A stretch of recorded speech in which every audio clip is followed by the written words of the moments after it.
Grimgar Fantasy and Ash is a fantasy isekai light novel written by Ao Jumonji.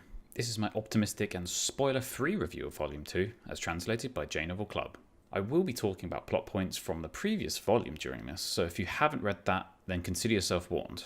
In fact, although it's obvious from the title that these are separate books, but in reality, the start of this volume leads almost exactly on from the last one. I read these books shortly after one another, so when going back to write these reviews, I actually had to double check multiple times to ensure that I was treating each as its own. I really think that these books should just be a single arc just in one book.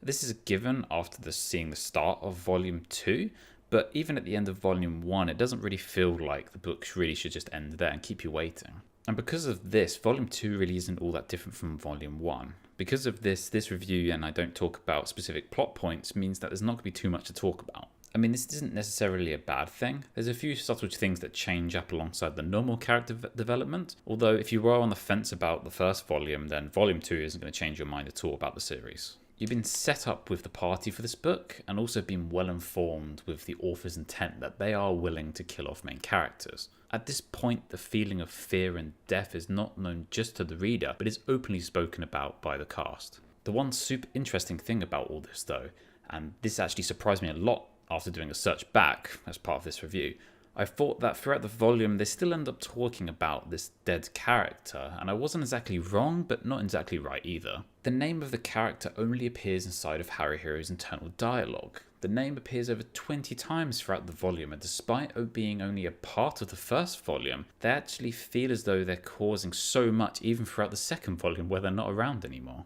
It's actually quite interesting to see this group of people who aren't really at all that close. They don't even really need to be together and are in conflict constantly, are being held together by someone they hardly knew, and it continues to influence them. Alongside this, then you have the continuation of the introduction of Mary as a character, and a lot of this book is about her and phasing her into this party after losing another member. We continue on with all the same character traits that we had before, and the character conflict is even more relenting. I'll try and picture the emotional journey as some sort of amusement park ride, but it's in no way like a roller coaster or something, because like the previous volume, there is no high. And as part of this ride, I'm really unsure about the end of it, because even though I'm pretty sure it's intentional, it ends on some sort of relief and kind of like a high, but it actually made me really angry. The combat is pretty much the same as before. There's no more goblins, but they do find a new enemy type, and you get that enemy type for the rest of the book. So I mean, it's pretty much the same with the goblins. The characters have a few more skills, but there's nothing that really mixes up the combat that much.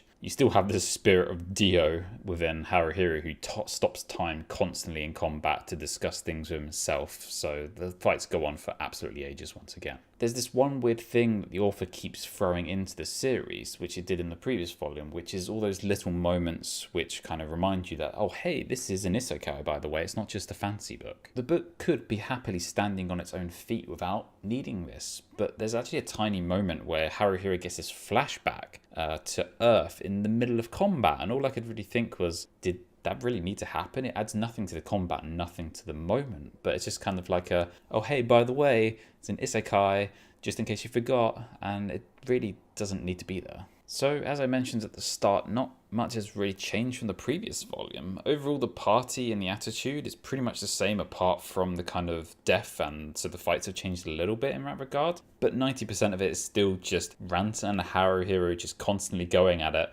The combat's still repetitive in nature despite there being a completely new enemy type. You get a bit more interaction with some of the other characters outside of the main party, which is actually a welcome change, as the attitudes of the party that you're familiar with really don't change at all. So from future volumes, I really want the attitude of some of the characters to change, even though they've had this big thing happen. Apart from how they act in combat, apart from that, they just really haven't changed at all. So I really want maybe some of the other characters which aren't just constantly bickering for 90% of the book to maybe come forwards and have a better attitude change. As always, thanks for listening. Until next time.